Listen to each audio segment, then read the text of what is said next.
Hello students, तो आज हम लोग करने वाले हैं क्लास 9 का अध्याय 2 बहुपद की प्रश्नावली 2.2। इसका पहला प्रश्न है निम्नलिखित पर बहुपद 5x घटा में 4x स्क्वायर प्लस में 3 के मान ज्ञात करें। ठीक है, तो इसमें जो हमें ये x की वैल्यू दी गई है, क्या करना है, हमें x की वैल्यू को इधर लगाना है, x की वैल्यू x की जगह लगानी है। ठीक है, तो सबसे पहले इसको हम व्यवस्थित कर लेते हैं। जो ये हमें दिया गया है -4x प्लस 5x प्लस 3, ये एक व्यवस्थित बहुपद है। अब जो भी हम ये प्रश्न करेंगे वो इसके अकॉर्डिंग करेंगे। ठीक है, तो इसमें हमें पहला क्या दिया हुआ है, जो x की वैल्यू है वो 0 के बराबर है। ठीक है, तो इसका मतलब हमें ये 0 रखना है। हमारा बहुपद क्या है, ठीक है ना। अब हमें क्या करना है, जहाँ जहाँ ये x है वहाँ 0 का यूज़ करना है। x है 0 लगा दो, x है 0 लगा दो, प्लस में 3 -4 x का स्क्वायर करेंगे तो 0 ही आएगा। 5 गुणे में 0 क्या होगा, 0 होगा। 4 गुणे में 0 0, प्लस में 0 प्लस में 3, क्या आंसर आएगा हमारा 3। तो इसका आंसर हमारा ये हो जाएगा। ठीक है, इसी तरह पे हमें सेकंड में क्या दिया हुआ है, जो हमारा x है वो -1 है। इसका मतलब जो हमें p दिया हुआ है वो -1 है। और हमारा बहुपद क्या है, बहुपद हमारा है 4x स्क्वायर प्लस में 5x प्लस में 3। जहाँ जहाँ x है वहाँ क्या लगाना है, हमें -1 लगाना होगा। इस बार -1 है तो -1 लगाएंगे।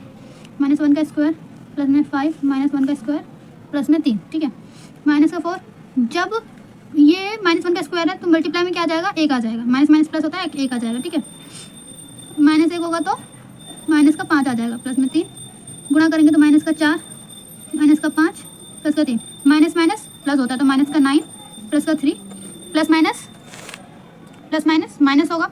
9 में से 3 गया तो -6। ये हमारा इसका आंसर हो जाएगा। ठीक है, अब हमारा आ जाएगा तीसरा में क्या दिया हुआ है, x जो है वो 2 के बराबर है। इसका मतलब इसको हम इस तरीके से लिखेंगे, -4x स्क्वायर प्लस में 5x प्लस में 3। जहाँ जहाँ x है वहाँ 2 लगा देंगे। 2 का स्क्वायर प्लस में 5, 2 प्लस में 3, स्क्वायर करेंगे तो 4, 5 दूनी 10, 3, सही है। 16 में से 10 गया तो -6 प्लस में 3, आंसर आ जाएगा हमारा -32। ठीक है, तो इसी तरह हमारा प्रश्न 1 समाप्त हुआ। हमारा प्रश्न 2 क्या कहता है, निम्नलिखित बहुपदों में से प्रत्येक बहुपद के लिए p को 0 रखना है, 1 रखना है और 2 रखकर इसको ज्ञात करना है। ठीक है, इसका मतलब जो भी हमें ये 4 क्वेश्चन दिए गए हैं उनमें हमें एक बार 0, एक बार 1 और एक बार 2 को रखना है p की जगह। ठीक है, तो पहला हमारा क्या है, पी वाई बराबर है Y square minus Y plus 1 के। ठीक है, तो इसका मतलब हमें क्या, पहले 0 रखना है तो p हमारा 0 हो जाएगा। हम जो बहुपद है वही यही लेके चलेंगे। ठीक है, पर बार बार नहीं लिखेंगे। हाँ, तो जो 0 है वो y की जगह रखेंगे। y 0 का स्क्वायर y की जगह 0 है, प्लस में 1। 0 का स्क्वायर 0 होता है, 0 प्लस 1, इसका आंसर क्या हो जाएगा, इसका आंसर आ जाएगा 1 ही। ठीक है, अब जिस तरह हमने p को यहाँ 0 रखा है, हमें एक बार p को 1 भी रखना है। ठीक है, इसी इक्वेशन के लिए हमें एक बार 1 रखना है। तो वाई स्क्वायर की जगह 1 का स्क्वायर माइनस में 1 प्लस में 1 का स्क्वायर 1 ही होता है। ठीक है, ये कट जाएगा तो क्या बचेगा, प्लस का 1, प्लस आप लिखो चाहे ना लिखो, बात बराबर है। उसके बाद इसी तरह हमारा एक बार हमने 0 रख लिया, एक बार 1 रख लिया, अब एक बार जो है हम वो रखेंगे 2। तो 2 का स्क्वायर, हम जो ये इक्वेशन ऐसे बार बार नहीं लिख रहे, मैं डायरेक्ट कर रही हूँ, आप इक्वेशन लिखने की बात करना। ठीक है, तो 2 का स्क्वायर माइनस में y की जगह पे 2, 1, 2 का स्क्वायर 4 होता है, -1, 4 में से 2 गया तो 2, प्लस में 1, क्या आंसर आया हमारा 3। ठीक है, तो हमारा आंसर 3 आ गया। अब इसी तरह हम क्वेश्चन नंबर 2 करते हैं। क्वेश्चन नंबर 2 हमें p दिया हुआ है 2 प्लस t प्लस में 2t स्क्वायर माइनस में t का क्यूब। अब हमें इधर p की जगह एक बार 0 रखना है, p की जगह 0 रखेंगे। जहाँ जहाँ t है वहाँ हम क्या लगाएंगे, 0 लगाएंगे। 2 प्लस t की जगह 0 प्लस 2, 0 लगाएंगे, 0 का क्यूब। 2 प्लस 0 प्लस 0 का स्क्वायर 0 होता है, तो गुणा करेंगे तो भी हमारे पास 0 आएगा, और 0 का जो क्यूब है वो भी 0 ही होता है। तो हमारे पास क्या आंसर बचा, 2 बचा हमारे पास आंसर। ठीक है, अब एक जगह हम क्या, एक बार हमने 0 रख लिया, अब p को हम एक बार 1 रखेंगे। ठीक है, इक्वेशन यही रहेगी, बस एक बार आप t की जगह 1 रखेंगे। 2 प्लस t प्लस 2t का स्क्वायर माइनस में 1 का क्यूब, 2, 1 का स्क्वायर 1 ही होता है, 2 से 1 को गुणा करेंगे तो 2, 1 का क्यूब 1 ही होगा, 2 और 1 3, प्लस में 2 माइनस में 1, 3 और 2 5, माइनस में 1 4, 4, ठीक है। अब इसी तरह पी की जगह एक बार हमने 1 रख लिया, एक बार 0 रख लिया, एक बार 1 रख लिया और अब एक बार 2 रखेंगे। इक्वेशन हमारी वही रहेगी 2 टी की जगह पे 2 प्लस में टी की जगह पे 2 का स्क्वायर माइनस में 2 का क्यूब। 2 + 2 + 2 का स्क्वायर 4 होता है, 4 दूनी 8, ठीक है। माइनस में क्यूब भी 8 होगा, प्लस करेंगे तो 4 प्लस किया तो 4 प्लस माइनस माइनस होगा तो कट गया, प्लस और माइनस कट गया यहीं से, ठीक है। तो इसका आंसर 4 हो जाएगा। अब इसी तरह हमारी इक्वेशन जो ये 4 है, इक्वेशन 3 है वो भी हम यहीं पर कर लेंगे, ठीक है। इक्वेशन 3 का जो हमारा क्वेश्चन है वो क्या है, इक्वेशन 3, ठीक है। इक्वेशन 3 का क्वेश्चन है हमारा पी एक्स एक्स की क्यूब, तो एक्स की जगह में एक बार 0 रखना है। इस एक्स में हम 0 का क्यूब क्या होगा, 0 होगा, ठीक है। अब पी की जगह एक बार हमें क्या रखना है, 1 रखना है। 1 का क्यूब क्या होगा, 1 होगा, ठीक है। अब पी की जगह एक बार हमें 2 रखना है, तो 2 का क्यूब क्या होगा, 8 होगा। अब हमारा क्वेश्चन नंबर 2 का पार्ट 3 हो गया। अब हम पार्ट 4 करेंगे। पार्ट 4 क्या है हमारा, पी एक्स, ये हमारा क्या है 4 है, ठीक है। तो पी एक्स क्या दिया हुआ है, ब्रैकेट में x - 1 ब्रैकेट में x + 1, तो हमें p की जगह एक बार क्या रखना है, 0 रखना है। तो x की जगह हम क्या रखेंगे, 0 - 1, x की जगह 0 + 1, 0 में से -1 गया तो माइनस का 1, ब्रैकेट के बीच का मतलब क्या होता है, मल्टीप्लाई। 0 में 1 प्लस हुआ तो 1 ही होगा, जब गुणा करेंगे तो हमारे पास क्या आएगा, -1, ठीक है। अब हम p की जगह एक बार 1 रखेंगे, 1 रखेंगे, ठीक है। इक्वेशन सेम है, x की जगह पे 1 -1, x की जगह पे 1 + 1 -0, बीच का मतलब क्या है, मल्टीप्लाई। 1 और 1 2, गुणा करेंगे तो क्या आएगा हमारे पास, 0। अब एक बार p की जगह हम क्या रखेंगे, 2।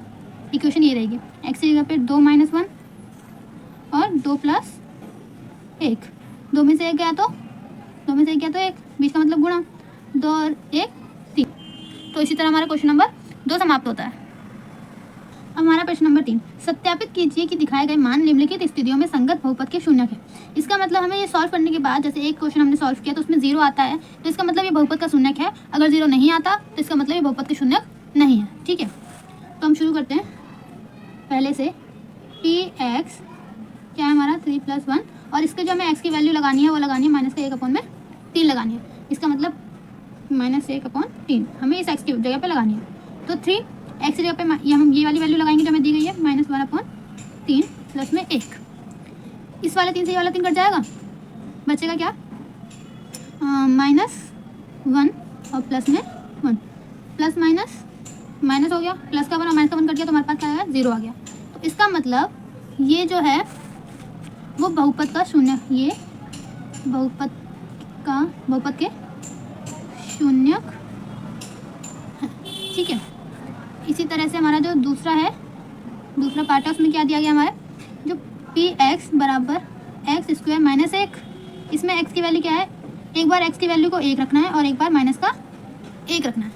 तो हम पहले x की वैल्यू क्या रखेंगे, 1 रखेंगे, x² - 1, x की जगह पे 1 का स्क्वायर और 1 का स्क्वायर 1 ही होगा, माइनस का 1, 1 में से 1 गया तो 0, इसका मतलब ये शून्यक है, ठीक है, शून्यक है। अब एक बार हमें p की जगह पे एक बार हमें प्लस का 1 और एक बार हमें माइनस का 1 रखना था, प्लस का 1 हमने रख दिया, अब एक बार माइनस का 1 रखेंगे, इक्वेशन सेम ही होगी। अब x की जगह पे क्या रखेंगे हम, -1 का स्क्वायर माइनस में 1, -1 का स्क्वायर क्या होगा, प्लस का 1 और माइनस का 1 हमें दिया हुआ है, 1 में से 1 गया तो 0, इसका मतलब ये भी शून्यक है, ठीक है।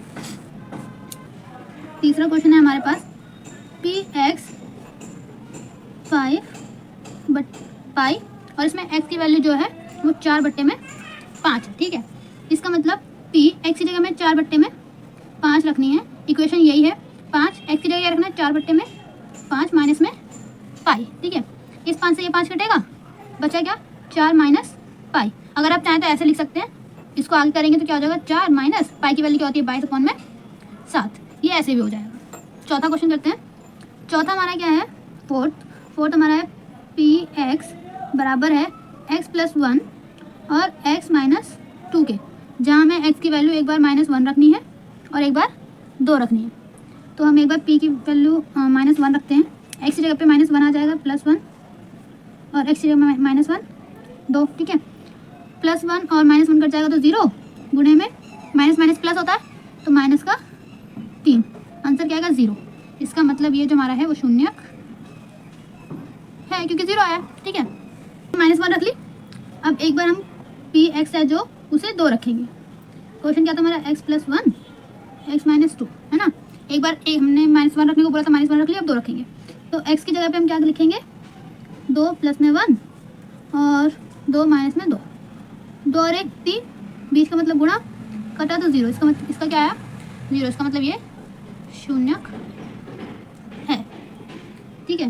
अब हम अपना करेंगे पांचवा क्या है, पी एक्स स्क्वायर, इसकी वैल्यू हमें दी गई है, x को रखना है हमें 0, मतलब पी एक्स की जगह हमें 0 रखना है, तो 0 का स्क्वायर क्या आ जाएगा हमारा 0, इसका मतलब ये भी शून्यक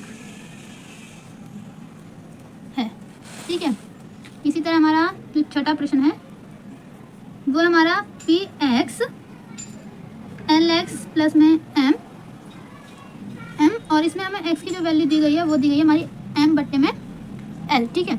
इसका मतलब p जो x है उसकी जगह में -m और l रखनी है, तो l x की जगह में क्या रखनी है -m l प्लस में m, l से l कट जाएगा, -m प्लस m कटा 0 आएगा, इसका मतलब ये भी शून्यक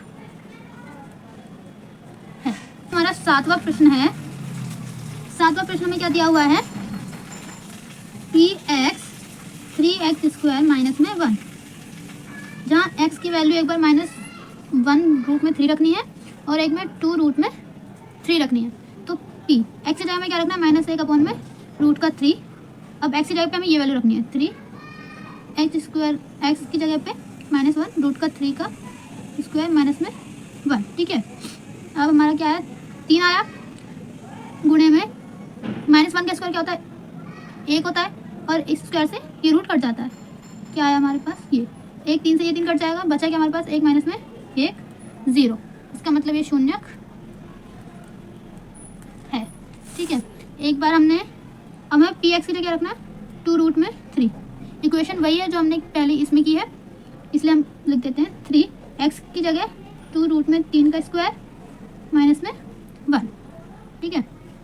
3 गुने में 2 का स्क्वायर 4, इस रूट से ये रूट कट जाएगा, इस स्क्वायर से वो रूट कट जाएगा, तो बचा 3, काटा तो 4 माइनस में 1, 4 में से 1 गया तो 3, ठीक है। इसका मतलब ये शून्यक नहीं है। आठवां में क्या दिया हुआ है, पी एक्स बराबर है 2x + 1, जहाँ x की वैल्यू रहेगी 1 में 2, तो पी एक्स की जगह 1 में 2 रखना है, 2 गुणे में x की जगह रखना है 1 में 2 प्लस में 1, इस 2 से ये तो कट जाएगा, बचा क्या 1 प्लस में 1 आएगा 2, इसका मतलब ये शून्यक नहीं है। तो इसी तरह हमारा प्रश्न नंबर 3 भी समाप्त होता है। अब हमारा प्रश्न नंबर 4 है, वो क्या कहता है, निम्नलिखित स्थितियों में से प्रत्येक स्थिति में बहुपद का शून्य ज्ञात करना है। जब हमें बहुपद का शून्य ज्ञात करने को कहा जाए तो हमें कुछ नहीं करना, हमें सबके आगे शून्य लगा के उसे सॉल्व करने की कोशिश करनी है, ठीक है। तो पी एक्स बराबर में x + 5, पहला प्रश्न हमारा ये है, ठीक है। तो हमें क्या करना है, पी एक्स हमें ये दे रखा है x + 5, तो पी एक्स की जगह पे x + 5 लिख दिया, बराबर में हमें क्या करना है 0 रख देना है, ठीक है। अब इसको सॉल्व करेंगे तो x की वैल्यू क्या आएगी, प्लस का 5 यहाँ जाके क्या हो जाएगा -5, सिंपल। बस इस तरह हमें सारे करते जाना है, ठीक है। दूसरा हमें क्या दिया हुआ है, पी एक्स बराबर दिया है x - 5, पी एक्स x - 5 है, तो पी एक्स की जगह उसकी वैल्यू रख लो x - 5 बराबर में 0, x की वैल्यू क्या आएगी यहाँ -5, वहाँ जाके क्या हो जाएगा +5, ठीक है। हमारा तीसरा क्या है, पी एक्स हमें दिया हुआ है 2x + में 5, पी एक्स के नीचे उसकी वैल्यू रख लो, पी एक्स की वैल्यू क्या है ये 2x + में 5 बटे में बराबर में 0, x की वैल्यू क्या आएगी, ये प्लस का 5 यहाँ जाके -5 हो जाएगा, और यहाँ गुणे का 2 भाग का 2 हो जाएगा, बस ये भी हो गया। इसी तरह चौथा जो है पी एक्स बराबर में 3x - 2 दिया हुआ है, पी एक्स के नीचे उसकी वैल्यू 3x - 2 बट्टे में क्या बराबर में क्या रखना है 0, x बराबर में प्लस का 2 है यहाँ, सॉरी माइनस का 2 है यहाँ जाके प्लस का 2 हो जाएगा, गुणे का 3 यहाँ जाके भाग का 3 हो जाएगा, ठीक है। हमारा पांचवा दिया हुआ है पी एक्स बराबर है 3x के, मतलब पी एक्स की वैल्यू 3x है, तो पी एक्स की वैल्यू उसके नीचे रख देंगे 3x बराबर में 0, ठीक है। x की वैल्यू 0 बट्टे में गुणे का 3 था, यहाँ जाके भाग का 3 हो जाएगा, ठीक है। जो छठा है वो हमें क्या दिया हुआ है, पी एक्स बराबर में ए एक्स, और ए हमारा 0 नहीं होना चाहिए, ठीक है। तो हमें कुछ नहीं करना, पी एक्स के नीचे उसकी वैल्यू क्या दी है, ए एक्स दी हुई है, बराबर में 0 रख लेंगे, तो एक्स बराबर में 0 बटे में ए, ठीक है। यहाँ ए की वैल्यू 0 नहीं है, यहाँ एक्स की वैल्यू 0 है, ठीक है। इसी तरह वो भी हो गया हमारा। अब हमारा सातवां जो है पी एक्स बराबर है सी एक्स डी, और जहाँ सी बराबर 0 नहीं होना चाहिए और सी और डी वास्तविक संख्या होनी चाहिए, वास्तविक संख्या। तो हमें कुछ नहीं करना, पी एक्स की वैल्यू में क्या दी गई है, सी एक्स प्लस में डी बराबर में 0 रख लेंगे, ठीक है। सी एक्स 0 माइनस में डी, सही है। एक्स माइनस करेंगे तो माइनस के डी बटे में सी। इसी तरह हमारा अध्याय 2 की प्रश्नावली 2.2 समाप्त होती है।